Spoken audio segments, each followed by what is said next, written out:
Today in Boston along the 2-mile championship parade route. No official numbers yet, but the Metro Boston Transit Authority said it had its highest ridership ever today, right around 1 million people. And somewhere in all of that was James Palmer and Mike Giardi. Mike, probably one of the best parts about today was the interaction with the crowd from the players, at times signing autographs, catching beverages from fans, and also getting a chance to shake hands with a lot of these players. And it was a particular number of players that were topless for this one. Rob Gronkowski, not much of a surprise. Maybe center David Andrews subdued a lot during the regular season. He went to opt no top, but also the weather played a part in that as well. Mid-50s, and one guy who came right by us, didn't take it all off, wearing camo in himself, was Tom Brady, but a very jubilant Tom Brady in a sense. Yeah, you could see the elation and the happiness on his face as he rolled through this. And when you see that, you say, you understand why he keeps going, because he feeds off of this. He feeds off the idea that you don't think I can do it. And here I am again, rolling down the street for a 6th time. And yes, I want number 7. And don't talk to me about not playing. That's a non-starter for him. I'll be back until I can't do it anymore. Pretty clear, James. He can still do it. He'll be back. Thanks, guys. Rams hope they'll be back, too, still trying to wrap their brains around that game on Sunday. They cleared out their lockers today in Thousand Oaks and went through their exit interviews and physicals. And for more on that, here's Omar Ruiz.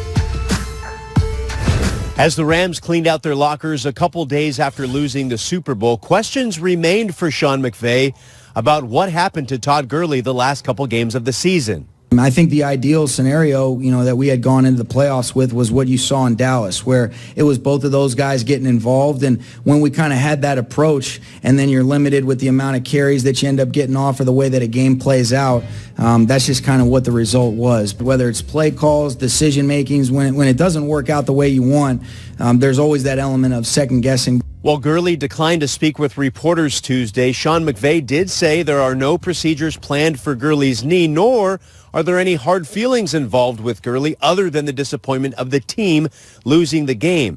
As for the loss, it'll be painful for a while, but McVay says it's something he'll eventually get over. Similar sentiment when I asked Jared Goff how he's feeling. Yesterday was hard. Today it's been a little bit easier, and as time goes on, I'm sure it'll get easier, but it definitely stings. It's hard, and you can't really ever get over it. Maybe it'll be tough, but it'll be definitely something that will motivate us and something that we will use. And it's hard saying this when we know how we had won. Right now we'd probably be in a parade, and how fun that would be. McVay also told me he says he doesn't plan on losing any coaches to Zach Taylor's staff in Cincinnati, although they are still figuring out who will replace Taylor as quarterbacks coach here. As for Aaron Donald, he says the loss certainly adding fire for his motivation. He told me he's back in the gym on Thursday. Thank you, Omar. And since you mentioned Zach Taylor, let's check in on him. The former Rams coach introduced today as the 10th head coach of the Cincinnati Bengals, called it a lifelong dream he was fulfilling to be a head coach in the NFL. And for more on how he'll approach his new job, Randy Moss is with the coach. So at age 35, you knew you were going to get the question, and sure enough, you did. What gives you the confidence to take on this task at this point in your career? Well, I've been around a lot of great coaches in a lot of different locker rooms, and learned something different from every stop along the way. And being around Sean the last 2 years, who's an impressive young coach as well, seeing that as long as the players know that you can give them information that makes them play at the highest level, and that you'll hold them accountable in the high standards, that they'll do anything for you. And so, people obviously are familiar with the Rams and their high-powered offense. What is your offense going to look like? Are you going to call the plays? I'll call the plays. It'll be certainly a blend of things that we did in L.A. and have some great coaches that will be on the staff that will have some influence in the office as well, who have been a part of a lot of different teams and success that they've had at those franchises. So it'll be the Cincinnati Bengals offense, and it'll have a lot of different influences, but I'm excited to get started.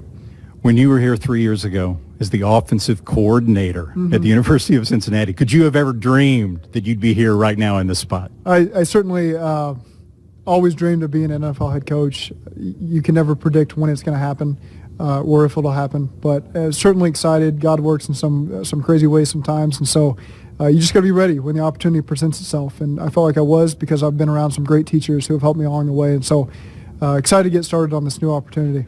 Congratulations. Thank you very much. So I know for a lot of you out there, that was essentially your introduction to Zach Taylor. Not a super well-known guy, though fans in Cincinnati are probably familiar with him. He spent a season there at the University of Cincinnati in 2016 as the offensive coordinator for the Bearcats. Prior to that, he worked with Tannehill in Miami. Obviously spent the last 2 seasons with the Rams in Los Angeles, where MJD has spent some time with him as the team's radio analyst. What kind of head coach do you think that he'll be? Well, I think the most important thing is that you want to be able to energize your room. I think we were talking about that while they were talking. You have to go in there and get guys going, right? Now, he said he was a little reserved, and he is. He's a quiet guy. So I think the way they practice, and really the first game is important. With Sean McVay, that first game he came out, they played the Colts, they put up 46 points. People started to believe them. Yep. And that's the key. Whatever you preach your first year, you're going to get buy-in right away. But if it doesn't work early enough and you don't win games, you're going to start getting some pushback. And that's important as a new head coach to come in right away, be successful. Sean McVay came in with the Rams, with his staff, and they won 46-0. Then they lost to the Redskins. Then they won a couple more games back-to-back, and they started putting up points. And the defense was like, hey, listen, we can do it. Now, Zach Taylor was on that staff as an assistant receivers coach and now as a quarterbacks coach, so he's kind of been in that room when McVay's talking. Hopefully some of that stuff is rubbed off on him on how to get these guys going, because it's important to go to a team that hasn't really played well, that has a lot of talent, a lot of pieces, to get those guys going, because there is expectation. He says he's not going to try to be Sean McVay, but that there are leadership traits he'd like to take from him. He says everyone around Sean feels valued, and he thinks that that is integral to getting the most out of people. How do you see him getting the most out of Andy Dalton? Well, that's important. I mean, the most out of Andy Dalton would be to utilize what he does well. I think that the nice thing about this is the system that he's bringing over, that he's run since college. When he was in Nebraska, he was in Bill Callahan's system, West Coast. He's kind of stayed in that with Adam Gase and then all the way through, even with Sean McVay. So he's going to have a good set of playbooks. I mean, he's going to have some knowledge to draw from, some experience there. So even if he isn't the most outspoken guy, if he goes out and he moves the football, right, and they score points, it doesn't matter, right? He can be the most boisterous, loud guy, and they lose, it would be the same thing. So I think that if he just focuses on those things, right, how to lead guys, how to motivate guys, maybe he's not a big rah-rah guy, but if he can move this football team, get Andy Dalton playing good football again, then I think it's going to be successful.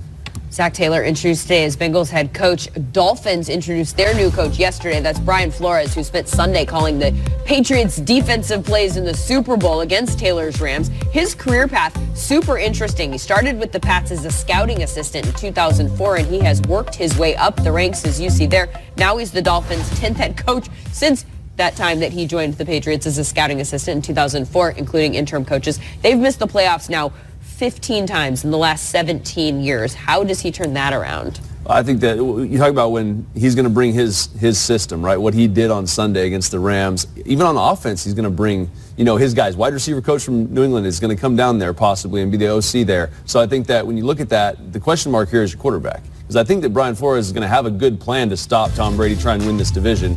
The Dolphins beat the Patriots last year, so they have the players to do it, albeit on a Hail Mary razzle-dazzle play.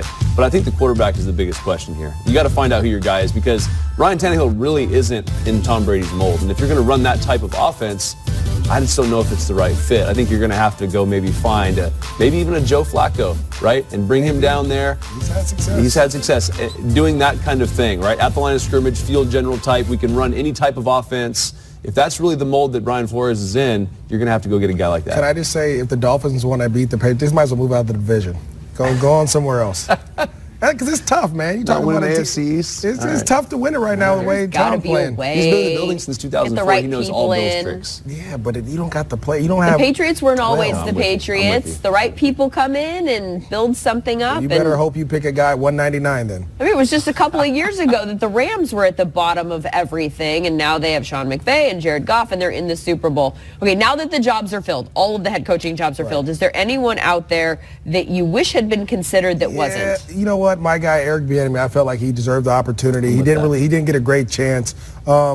And I feel like he's more experienced than all these guys coming through there, except for Bruce Arians. Played in the NFL 9 years, coached college and NFL. Every running back that he's coached has been phenomenal. Then he goes and becomes an OC, and I get it, Andy Reid called plays, but he had a tremendous impact on the running game and play-action game, and all of a sudden, Mahomes is throwing 50 touchdowns. And when you talk to Patrick Mahomes and Tyreek Hill, they speak highly of him. They talk about how the players respect him, how people want to play for him, and we talked about a guy that can go in a room and garnish respect right away. That's what he's able to do. Hopefully next year he gets his opportunity.